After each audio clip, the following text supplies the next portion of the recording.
Bonjour à tous, c'est Jean-Luc Roux sur sa chaîne YouTube. Aujourd'hui, nous allons parler de la défense antiaérienne de Sébastopol qui abat un avion de combat russe Flanker. C'est une vidéo publiée le 28 mars 2024 qui confirme qu'un avion de combat russe de type Flanker a été abattu. Le pilote s'est éjecté et l'avion en feu s'est écrasé devant l'entrée du port de Sébastopol. Ce 28 mars 2024, la vidéo du crash d'un avion de combat russe est apparue sur les réseaux sociaux. La vidéo montre un avion de combat Sukhoi 27 Flanker ou Sukhoi 35 Flanker E russe en train de tomber vers la mer dans une vrille à plat inversé. L'arrière de l'appareil est sérieusement touché par un incendie, laissant clairement penser à un tir antiaérien ami.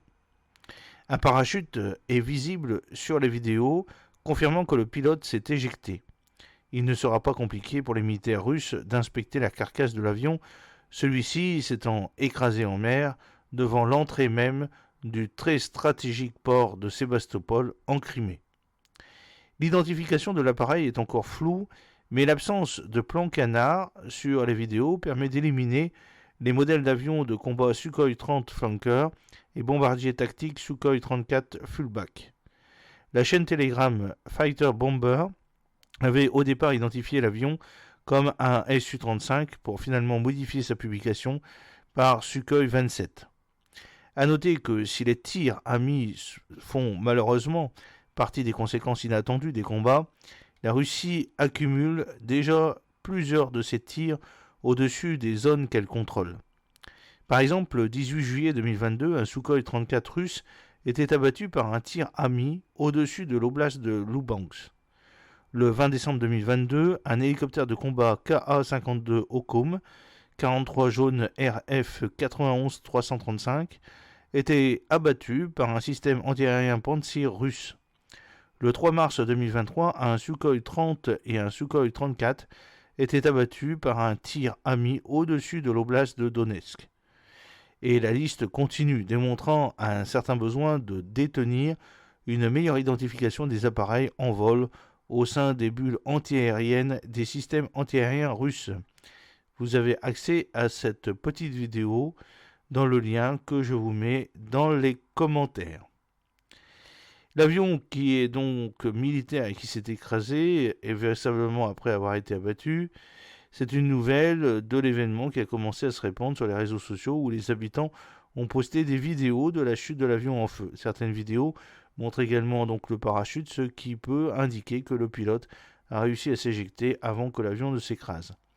L'information sur l'incident est apparue dans les conditions d'une alerte aérienne, comme l'indiquent les messages de la chaîne Telegram CHP Sébastopol. La chaîne affirme que la vidéo de l'incident a été diffusée par des sources hostiles à la Russie, tout en soulignant la possibilité de tirs amis comme l'une des raisons de l'accident d'avion. L'avion a pris feu après le déclenchement de l'alarme. Des vidéos sont publiées par des ressources locales et ennemies. À en juger par les images, le pilote a pu s'éjecter. Certaines sources locales écrivent que la raison est encore une fois un tir ami, tandis que d'autres sources affirment que l'avion s'est écrasé à cause de problèmes techniques, a déclaré dans le message.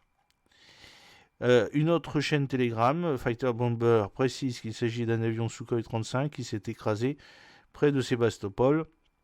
Il n'a pas encore été officiellement confirmé si l'avion a été abattu ou s'il a subi une panne technique. Cependant, selon la chaîne, l'incident ressemble à une fusillade et des informations sur l'état du pilote sont également fournies. Selon les données préliminaires, il a été secouru et tout va bien pour lui. Le gouverneur a également commenté cette information. Un avion militaire s'est écrasé en mer. Je constate que les pages publiques ukrainiennes publient de nombreuses informations différentes. Aucun bien civil n'a été endommagé, le pilote s'est éjecté. Il a été récupéré par les sauveteurs du service de secours de Sébastopol à une distance de 200 mètres du rivage. Sa vie n'est pas en danger, a déclaré Razakiev. Voilà, j'espère que cette petite vidéo vous a plu. N'oubliez pas de cliquer sur le pouce pour la promouvoir, de vous abonner si ce n'est pas encore fait et de partager cette vidéo sur vos réseaux sociaux.